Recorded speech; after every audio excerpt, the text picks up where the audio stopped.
자, 거시경제 현황. 요게 오늘 제가 좀 중요한 부분인데요. 뭐 간단한 부분은 간단히 말씀을 드릴게요. 지금 중국의 2022년 1교 GDP 성장률이 발표가 됐습니다. 4.8%고요. 뭐 1, 2, 3차 산업별로 나누는데요.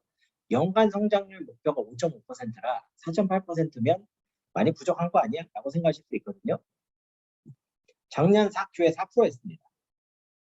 그러니까 이번에 4.8로 올라갔다는 얘기는 상당히 안정적으로 성장률을 기록을 했다라고 해석을 해도 될 것 같습니다. 자, 그런데 주요 경제 지표 중에서 자, 1, 2월 묶은 거하고 3월 달하고 이제 작년 대비 상승률이거든요. 쭉 보시다가 어디서 걸리냐면은 소매 판매, 상품 판매, 외주가 판매가 연달아 역성장을 기록을 합니다. 자, 이게 뭔가요? 자, 이거는 내수경제에 해당합니다. 즉, 내수경제를 진작을 하겠다고 했음에도 불구하고 오히려 역성장을 하고 있습니다. 가장 대표적인 이유가 코로나로 인한 공세 때문이 아닐까 이렇게 생각이 돼요. 1, 2월에는 그래도 성장을 하고 있었거든요. 자, 그래서 우리나라하고 비교를 해볼게요. 우리나라는 6, 70년대를 거치면서 완전히 수출 무역 중심으로 경제 구조를 갖추게 됩니다. 내수가 너무 작기 때문에 수출해서 팔아먹는 세밖에 없어요. 자, 여러분, 우리나라가 얼마나 특이한 지형 조건을 가지고 있냐면 몽골을 한번 봐보세요. 몽골은 진짜 웃긴 게 밑에는 중국, 위에는 러시아입니다. 몽골은요, 바다가 없어요. 이거는 뭐 수출을 하려면 중국이나 러시아를 지나는 거 외에 방법이 없는 거예요. 그런데 우리나라는 삼면이 바다입니다. 그러니까 수출하기는 기가 막히게 좋은 조건이거든요. 자, 그래서 우리나라는 수출 중심으로 가다 보니까 무슨 일이 생기냐? 내수 비중이 지나치게 낮습니다. 자, 그런데 얼마나 낮으냐면요. 월드와이드 주요 국 중에서도 거의 최하위권입니다. 자, 이 얘기는 좋게 얘기하면 그만큼 수출이 비중이 크다는 얘기지만 한편으로는 국제 정세가 흔들리면은 바로 타격을 받을 수 있는 그런 구조라고도 해석을 할 수가 있겠습니다. 자, 그럼 중국은 어떨까요? 자, 빨간색이 전 세계의 평균. 이게 어떤 평균이냐면요. GDP 대비 수출 비중입니다. 자, 그런데 전 세계 평균은 뭐 거의 조금씩 좀 하다가 세계화의 방향을 따라서 수출 비중이 조금 올라가서 20% 중반 정도인데 중국은 개혁 개방하고 닉슨 핑퐁 외교하고 특히 이제 WTO를 가입하고 나서는 급성장을 합니다. 급성장을 하다가 언제부터 꺾이냐면 2008년부터 꺾이기 시작합니다. 왜? 그때 리먼 브라더스 사건이 터지면서 중국에 벌어놓은 돈이 다 달러인데 달러가 거의 막 계속 휴지 조각이 되고 있거든요. 미국 국채가. 자, 그러다 보니까 중국이 안 되겠다. 내수를 살려야겠다라고 하면서 수출을 확 줄입니다. 2014년도에 20% 초반까지 간 게 2020년 기준으로 18%까지 떨어집니다. 미국이 전 세계에서 수출 비중이 아주 낮은 국가 중에 하나거든요. 내수가 크기 때문에. 미국이 한 9% 하는데 지금 중국이 한 18%까지 낮췄는 거예요. 그러니까 중국은 그만큼 내수 비중이 커졌다는 얘기죠. 자, 그러면 우리가 이제 부동산 투자이긴 하지만 그래도 거시경제를 보시는 게 되게 이제 변곡점 판단에 되게 중요하기 때문에 한번 제가 의미 있는 질문을 좀 던져보고 싶은데요. 중국은 어떤 방법으로 내수 중심의 경제 구조를 가져나갈까? 마치 미국처럼. 중국은 지금 그런 경제 구조를 가져가고 싶어 하거든요. 근데 거기까지 어떻게 가려고 할까? 그런 질문이 있고요. 중국의 내수 비중이 확장이 될 때 주변 국가의 공급망 구조가 어떻게 변할까? 그러니까 이거는 뭐냐면 중국이 공기청소기처럼 진공청소기처럼 막 흡수한다는 얘기예요. 주변 국가들 수입을 해가지고. 그러면 그때에 뭐 예를 들어서 한국 같은 나라 중국에 이런 걸 어떻게 공급을 할까? 지금은 이런 식으로 공급을 하는데 앞으로 공급망이 어떻게 변할까? 자, 중국의 기업들은 어떤 과정을 통해서 글로벌 경쟁력을 높여갈까? 중국의 민간 소비력은 어떤 과정을 통해서 확장될 것인가? 왜냐하면 자기가 소비를 해서 이거 흡수를 하려면 소비력이 있어야겠죠. 그러니까 이거는 공동 부유론하고도 또 연관되어 있습니다. 자, 이 질문 중에 오늘은 첫 번째와 네 번째 질문에 한번 포커스해서 한번 제 생각을 말씀드려볼게요. 이게 이제 중국의 공동 부유론이라는 건데요. 이게 많은 분들 모르고 계신데 이게 달성 시점이 3035가 아니고 2035입니다. 2035에 이제 완성이 되는 그런 어떤 기간이 정해져 있는 이런 계획입니다. 2020년에 중국 인당 GDP가 10,000불이거든요. 근데 15년 뒤에 2만 불까지 가겠다. 이게 무슨 얘기냐면 GDP를 2배로 날리겠다는 거죠. 자, 그러면 요 늘어나는 부분에 대해서 그만큼 중산층을 확산시키겠다는 얘기예요. 그래서 중산층을 갖다가 현재 중국의 중산층 인구를 한 2억에서 3억 정도로 본다면 그만큼을 더 중산층을 만들어 버리겠다는 뜻입니다. 그러니까 절대로 오해를 하시면 안 되는 게 이게 파이를 키운다는 내용이 전제가 되어 있는 거예요. 우리나라에서는 이제 분배 중심으로 이제 변한다. 뭐 그렇게 생각하실 수가 있는데 전혀 그런 게 아니고 이거는 파이를 키운 다음에 그 파이를 나눈 중산층을 이제 추가를 하는 겁니다. 자, 그러면 자, 이 용어를 여러분 지금부터 꼭 기억을 해주시기 바랍니다. 전국 통일 대시장, 전국 통일 대시장이라는 용어가 새롭게 등장을 했습니다. 이게 어떤 의미인지 한번 봐보실게요.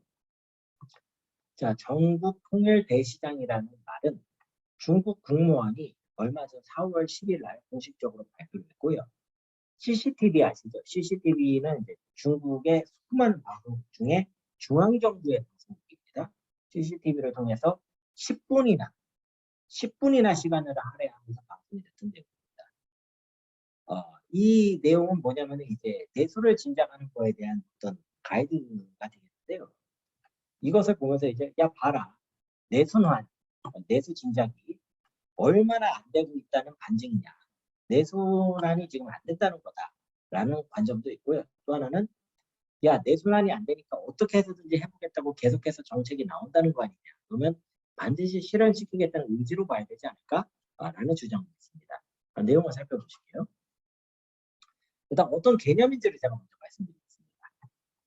자, BYD라는 중국 업체가 있어요. BYD라고 있는데 이 업체가 플러그드인 하이브리드 이거 딱 꽂아가지고 하이브리드 충전하고 또 기름도 좀 많고 플러그드인 하이브리드 영역이 이게 거의 세계적인 경쟁력을 가지고 있죠. 이 기술이. 자, 그런데 이 BYD가 공장이 션전에 있고 시안에 있거든요. 그러니까 션전하고 시안에서는 BYD 자동차를 산다고 보조금을 줘요. 나라 그 지방 정부에서. 그래서 션전에 사시는 분들은 아시겠지만 택시가 대부분 BYD입니다. 전기차 택시요. 이렇게 좀 SUV처럼 생긴 게 있어요. 그런데 재밌는 게 똑같은 모델이 중국 베이징에서 만약에 살려고 하잖아요. 그러면 친환경 제품에서 배제가 됩니다. 중국은 친환경 차량이면 그 번호판이 다르거든요. 색깔이. 근데 그 번호판을 안 줍니다. 그럼 중국에서는 뭘 사야 되냐면 베이지 국경자동차. 우리 현대자동차하고 협업하고 있는 국경자동차. 이 베이지 거는 친환경 혜택을 받는데 BYD는 못 받아요. 자, 그러면은 굳이 기술력을 따져보면 BYD가 앞선 게 많거든요. 자, 그런데 베이징은 왜 이렇게 할까요? 베이징 기업을 보호해야 되잖아요. BYD가 들어와 보면 베이징 기업이 무너져 버리지 않습니까? 자, 이것을 보고 지방정부가 보호를 한다고 표현합니다. 자, 지방정부에서는 당연히 자기 기업을 보호를 해야 되는 게 이 지방정부에서 이 리더로 있는 사람들은요, 공무원들이에요. 이 사람들이 뭐 공무원을 부업으로 하는 게 아니고 직업이 요거 하나밖에 없습니다. 이 사람들은 자기가 경제 성장한 거를 가지고선 평가를 받아서 이제 승진을 하는 구조예요. 자, 그런데 자기가 경제 성장률을 달성을 하려면 자기한테 속해 있는, 즉 자기에게 세금을 내고 GDP를 기록을 해주는 자기네 본토 기업을 보호해야 됩니다. 자, 그러다 보니까 지방 정부별로 그런 기업들이 다 있겠죠. 자, 그럼 무슨 일이 생기냐면 어떤 지역에 있는 기업은 엄청나게 훌륭한 경쟁력이 있어서 얘가 만약에 중국을 석권을 해버리면 얘가 이제 세계적인 업체로 도달을 할 수 있는 거예요.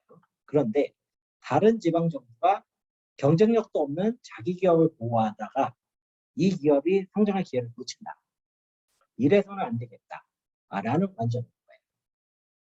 무슨 말씀이신지 이해하셨죠? 혹시 이해가 안 된 분은 채팅에 남겨주세요. 자, 그래서 한번 보십시오. 전국 통일 대시장이라는 건 뭐냐면 전국 자체를 하나의 시장으로 보자. 그럼 지금까지는 하나의 시장이 아니었다라는 겁니다. 왜 아니었냐? 지방정부가 자기 기업을 보호하니까. 내 제품이 경쟁력이 있어도 못 들어가는 거예요. 우리나라 그 기업 제품들이 중국에서 판매하는 데 되게 어려운 거 있잖아요. 중국 회사들도 마찬가지입니다. 자, 그래서 이런 부분들을 갖다가 이제 개선을 하자는 건데, 그러면 이거는 성장과 분배 중에 어디에 가깝겠습니까? 이거는 성장 쪽에 오히려 더 가까운 정책이라고 봅니다. 자, 지난 세미나 때 말씀을 드렸는데요. 경쟁을 지나치게 강조를 하다 보면 부익부 빈익빈이 고착화가 되면서 사회가 문제가 터지고, 분배를 너무 강조를 하면 생산 효율이 떨어져요. 열심히 한 놈이나 안 한 놈이나 똑같이 못 먹는다 그러면 다 안 하죠. 자, 그래서 이것도 문제예요. 그래서 요 사이에서 균형을 잡았는데 중국이 지금 어디에 있느냐 이런 거를 가지고 얘기를 하는데 전국 통일 대시장이라는 거는 경쟁을 강조하는 쪽으로 가깝습니다. 나눠서 봐볼게요. 중국어는 이렇게 말의 뜻을 알아야 되거든요. 전국 통일하고 대시장으로 나눌 수가 있습니다. 뭐냐면 전국에 하나의 동일한 기준, 룰을 적용시키겠다는 뜻이에요. 전국 통일. 그 다음에 이 안에는 특정 기업을 보호하거나 배제하지 않겠다. 즉 기준에만 맞으면 자유롭게 전국 어디서나 시장 거래를 할 수 있도록 하겠다라는 내용이에요. 자, 대시장이라는 건 뭐냐면 이것을 시장의 논리를 통해 가지고서 운영을 하겠다는 겁니다. 어떤 정부의 어떤 계획에 의한 게 아니고 시장의 논리를 통해서 하겠다는 거고요. 뇌순환과 별도의 뇌순환을 활성화해서 도시, 기업, 인구의 선순환 구조를 확립을 하겠다. 그래서 공동구조를 달성하겠다. 뒤에서 설명드릴게요. 자, 그러면 중국 경제가 전국 통일 대시장을 통해 추구하는 게 있고 예상되는 리스크가 있습니다. 하나씩 봐볼게요.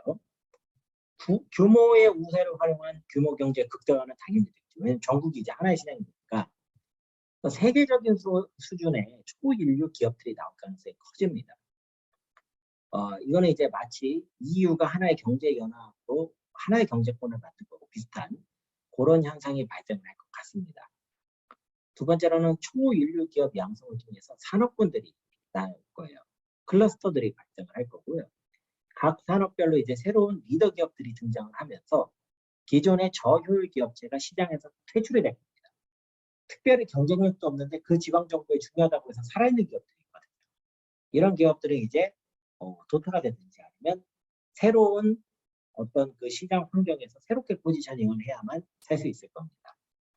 자, 그러면 어떤 이 산업군들이 생기면서 그 산업군들이 그 지역을 글로벌 시티로 만들게 되죠. 왜냐하면 기업이 위치를 한 그 도시가 있을 거니까요. 그럼 그 도시가 커지면 다시 인구가 늘어난 효과를 가지고 옵니다. 그래서 현재 중국이 직면한 인구 문제도 같이 해결하겠다는 발상인 겁니다.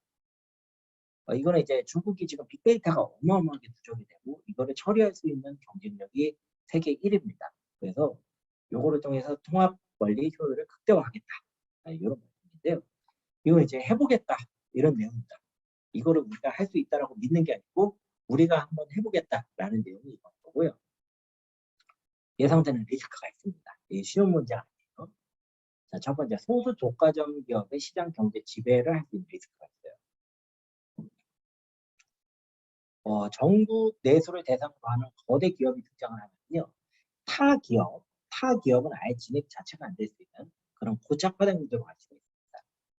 자, 물론 중국 정부의 강한 관리 능력으로 대처를 하겠지만 만약에 이런 식으로 해버리면 이거는 다시 기업의 자율성을 인정한다는 내용하고 배치가 되는 거죠. 그러니까 이제 말이 앞뒤가 안 맞는 거죠. 두 번째가 이게 골 때리는 건데 거대 기업과 지방 정부 간 법률 소송이 급증할 수가 있습니다. 자, 뭐냐? 자, 예를 들어서 제가 칭다오 맥주예요. 근데 하얼빈에는 하얼빈 맥주가 있거든요. 예를 들면 겁니다. 그렇진 않은데. 그럼 칭다오 맥주가 하얼빈에서 팔려고 하얼빈은 못 팔게 하는 거예요. 이런저런 기준을 만들어서 아예 못 팔게. 근데 제가 그럼 이제 어떻게 합니까? 전국 통일 대시장. 제가 칭다오 맥주가 하얼빈 정부를 대상으로 소송을 겁니다. 어디에요? 하얼빈이 속해 있는 곳의 사법기관. 자, 그럼 그 사법기관 입장에서는 갑자기 자기가 자기를 판결을 해야 돼요. 자, 이런 식의 어떤 소송의 어떤 그 양이 어마어마하게 증가할 수 있습니다. 그럼 이거는 비효율로 연결이 될 수가 있고, 뭐 엉망진창이 될 수가 있죠. 자, 세 번째로는 디지털 관리 강화에 따른 사생활 리스크가 있습니다. 빅데이터를 지금 중국이 만약에 마음을 먹고 사용하기 시작한다. 그러면은 중국 인민들의 자유는 거의 사라질 수가 있습니다. 자, 그러니까 이런 리스크도 있습니다. 그래서 이 전국 통일 대시장이라는 것이 어떤 의미에서는 기회와 리스크를 다 가지고 있다. 이렇게 보시면 되고요. 자, 우리 이제 투자자 관점에서 한번 시사점을 봐볼게요. 거대 기업하고 산업군은 생겨날 걸로 보입니다. 어떤 과정을 통해서 생겨날 것이고요. 그 과정에서 얘네들이 얘네들이 주로 활약을 하는 어떤 뉴 라이징 시티가 나올 겁니다. 이 도시를 만들어내려고 지금 하는 거죠. 자, 그리고 그 도시의 특징은 그 도시로 인구가 몰리는 모습을 보여줄 겁니다. 자, 그래서 저희는 전국통일 대시장 정책하에서 새롭게 성장하는 지를 계속 살펴보면서 와칭을 해요. 두 번째로 뭐냐면 그 지역에 투자를 할 수 있도록 준비를 하고 있어야 됩니다. 자, 예를 들어서 갑자기 정조가 올라갔다. 내일 전화해서 정조에 있는 뭐 투자해서 그러면 그게 그렇게 되는 게 아니에요. 미리 거기 가가지고 다 확인해보고 연락처도 받아놓고 계약도 이렇게 뭐 왔다 갔다 하고 이런 작업들이 있어야 되는 거거든요. 그러니까 그런 준비가 필요하다 이런 말씀이 되겠습니다.